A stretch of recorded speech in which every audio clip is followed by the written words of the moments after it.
selamat pagi. Perkenalkan, saya Lita. Hari ini saya mau ngobrol sedikit nih tentang sesuatu yang lagi sering banget dibicarakan sama anak muda zaman sekarang, yaitu investasi, terutamanya saham dan juga kripto.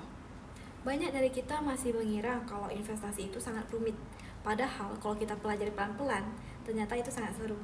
Saya sendiri mulai tertarik dengan dunia investasi karena saya banyak belajar dari beberapa mentor yang saya ikuti. Untuk saham, saya banyak belajar dari Andre Hakim. Dan untuk kripto, saya sering mengikuti konten-konten dan juga pandangan dari Timothy Ronald, Kalina Sada, dan juga Gabriel Ray.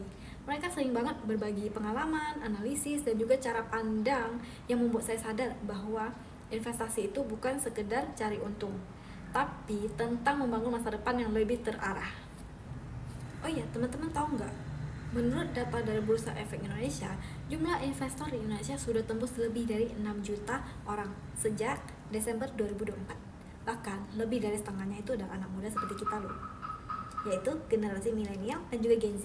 Itu artinya kesadaran kita tentang pentingnya investasi sudah mulai tumbuh.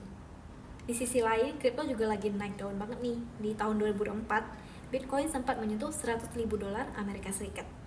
Wow, keren banget kan? Tapi, di balik peluang besar itu, ternyata resikonya juga nggak kalah besar.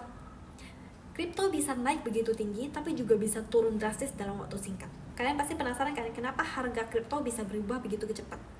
Itu karena pasar kripto sangat mudah terpengaruhi oleh orang-orang besar yang memiliki koneksi. Contohnya Elon Musk. Hanya menggunakan satu cuitan saja dia dapat mengguncang pasar kripto.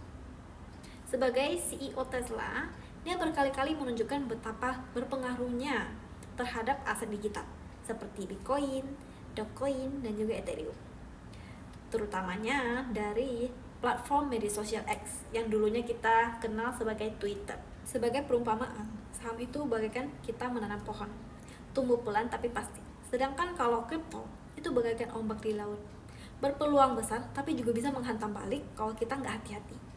Makanya sebelum mulai investasi, coba deh tanyakan ke diri sendiri dulu.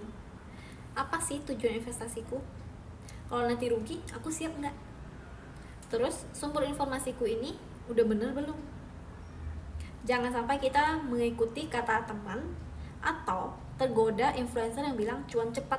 Jangan sampai kita FOMO mengikuti tren TikTok, Instagram, YouTube tanpa adanya pengetahuan dasar. Karena investasi yang benar itu butuh ilmu, sabar, dan juga strategi. Kita harus bisa menganalisis fundamental dan juga teknikal. Dan kita juga harus tahu kapan saatnya buy, kapan saatnya sell. Guys, investasi itu bukan soal cari uang, tapi soal persiapan masa depan. Baik saham maupun kripto itu sama-sama berpeluang bagi kita, asal kita paham cara kerjanya dan tahu resikonya. Ayo kita jadi generasi yang cerdas akan finansial, nggak hanya mengikuti tren, tapi benar-benar tahu apa sih yang kita lakukan.